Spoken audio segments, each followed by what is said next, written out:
The final moments of Adam and Eve are a poignant and profound chapter in the story of humanity. Today we delve into the last days of the first humans, Adam and Eve, as they faced sickness, sought mercy, and ultimately met their Creator.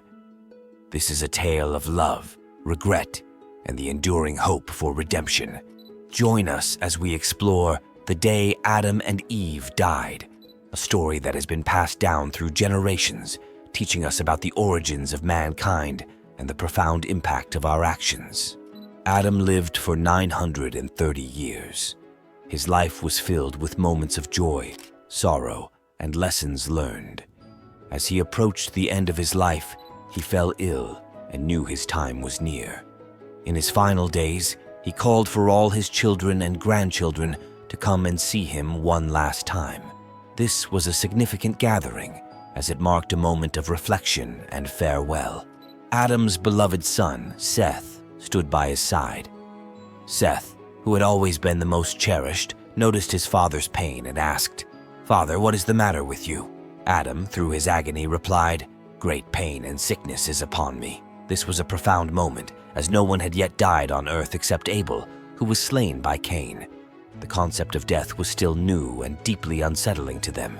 Seth, seeing his father's suffering, wondered if it was because Adam longed for the Garden of Eden and its fruits.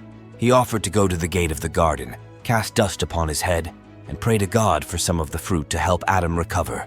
Eve, stricken with guilt, wept and said, "My lord Adam, give me half of your disease and let me bear it for you, because it is through my fault that this evil has come upon you." Adam, in his wisdom, told them, "I will tell you what you shall do. You and my son Seth shall go to the garden and pray there. Ask the angel to give me some of the oil of mercy that flows from the tree of life. Bring it to me so that I may anoint my body with it and ease my pain." With heavy hearts, Seth and Eve departed towards the garden. As they journeyed through the woods, a wild beast suddenly attacked Seth. Eve, terrified, cried out, "Alas, alas, what will become of me at the last day? Surely all who have done evil will curse me, saying, 'Woe unto Eve, because she kept not the commandment of God.'" She confronted the beast, questioning how it dared to fight against the image of God and reminding it that God had put it in subjection to humans. The beast, speaking with a man's voice, retorted, "What have we to do with thy weeping and complaints? How was it that thy mouth was open to eat of the fruit? Accuse me not, lest I begin to accuse thee." Seth then commanded the beast, "Shut thy mouth and be silent. Dare not touch the image of God." The beast, acknowledging Seth's authority, obeyed and fled back to its den, leaving Seth wounded but alive. Eve and Seth continued to the garden and wept before its gate, beseeching God to send them the oil of mercy for Adam. In response to their prayers, God sent Michael the archangel.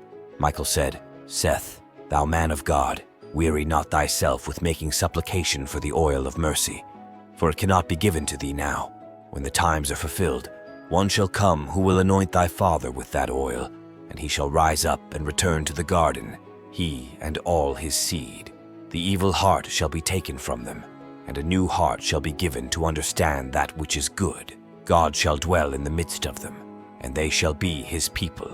But now, go back to thy father, for his end is near, even within 3 days. Tell him these words and watch what shall come to pass when he is taken from thee."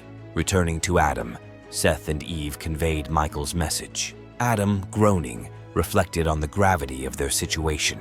He said, "Alas, O Eve, what is this that thou hast done to bring upon us the dominion of death? Now, therefore, call together our children and our children's children, and tell them concerning our sin from first to last."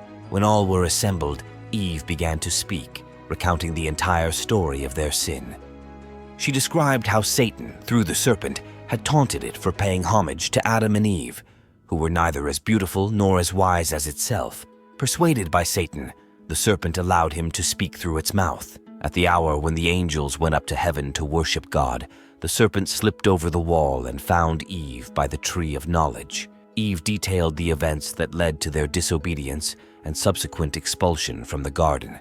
She spoke of the sorrow and hardships that followed. Her children listened intently, absorbing the lessons and understanding the weight of their actions. Eve, after recounting their tale, went out and fell upon the ground, praying for a long time. An angel of mankind then came to her, saying, "Rise up, Eve, for Adam thy husband is departing out of this life and is going to meet him that made him." Eve arose and looked up into the sky, where she saw a chariot of light coming, drawn by 4 shining eagles. Angels escorted the chariot, and it stopped above the place where Adam lay. The angels lit their censers, and the smoke of the incense rose up, hiding the firmament. They bowed and worshipped, saying, "Holy One, have mercy, for he is thine image and the work of thy hands." Eve beheld 2 great and fearful ones standing in the heavens. Afraid, she called upon Seth, saying, "Rise up, O Seth, and come to me. Behold that which no eye of man hath looked upon." Seth came to her, and she asked, "Seest thou the 7 heavens open, and thy father Adam lying upon his face, with the holy angels interceding for him?" She also asked about the 2 dark ones standing and praying for Adam. Seth explained, "They are the sun and the moon, who are entreating the Most High for my father Adam." Eve, confused, asked why their light was gone, to which Seth replied, "They cannot shine in the presence of the light of all things. Therefore, their light has departed from them." As Seth spoke, the angels blew their trumpets, fell on their faces, and cried with a loud voice, "Blessed be the glory of the Lord over all his works, for he hath had compassion upon Adam, the work of his hands." One of the seraphim, having 6 wings, caught up the soul of Adam and bore it to the lake of pure water on the north side of Eden. There it was washed before the face of God. God then commanded the soul to be delivered to Michael the archangel, who would bear it into paradise until the day of the visitation of all things. The holy archangel then entreated the Most High concerning the body of Adam. God commanded all the angels to come before him, each in his order. They gathered bearing censers, trumpets, and vials full of odors. The Lord of hosts ascended, with great winds before him and cherubim flying upon the winds. The angels of heaven surrounded him, and they bore up the body of Adam, carrying it into the garden. All the trees of the garden bowed and swayed, giving forth their odors. Because of the greatness of that sight and the sweetness of the odors, all the sons of Adam and all on the earth fell into a deep sleep, except Seth. As the body of Adam lay in paradise, God spoke to it, saying, "O Adam, why didst thou transgress my commandment? For if thou hadst kept it, those who persecute thee would not have rejoiced against thee. Nevertheless, I say unto thee that hereafter I will turn their joy into sorrow, and thy sorrow into joy." The angels then brought shrouds of silk and fine linen. God commanded Michael, Gabriel, Uriel, and Raphael to wrap Adam's body and anoint it with sweet odors. The Lord said, "Bring hither also the body of Abel." Since the day Cain slew him, Abel's body had not been buried, as Cain often sought to hide it, but the earth would not receive it until the dust from which Adam was made was returned to her. Abel's body was brought, wrapped in grave clothes like Adam's, and they were both buried in the place from which God took the dust to form Adam. After the burial, God called to Adam's body, saying, "Adam, Adam." The body answered, "Here am I, Lord." The Lord said, "I said unto thee, Dust thou art, and unto dust shalt thou return. Behold, I promise thee that in the last days I will raise thee up again out of the dust, even thee and all thy seed with thee."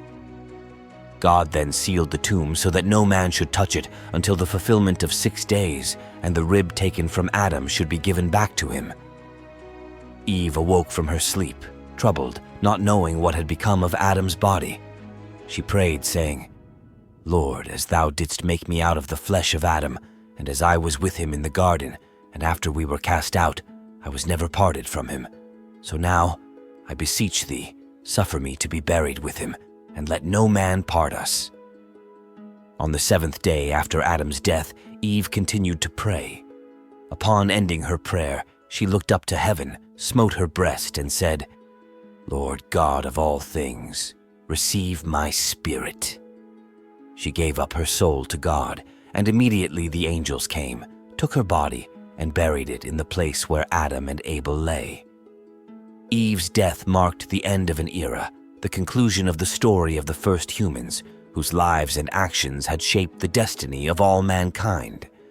Their story serves as a powerful reminder of the consequences of disobedience and the enduring hope for redemption. The tale of Adam and Eve's final moments is one of sorrow, reflection, and the hope of redemption. It is a story that has been passed down through generations, teaching us about the origins of humanity and the profound impact of our actions. If you found this story moving and would like to hear more amazing stories, please like, comment, share, and subscribe to our channel. Let us know in the comments where you're watching from and what stories you'd like to hear next. Thank you for being a part of our journey through these timeless tales.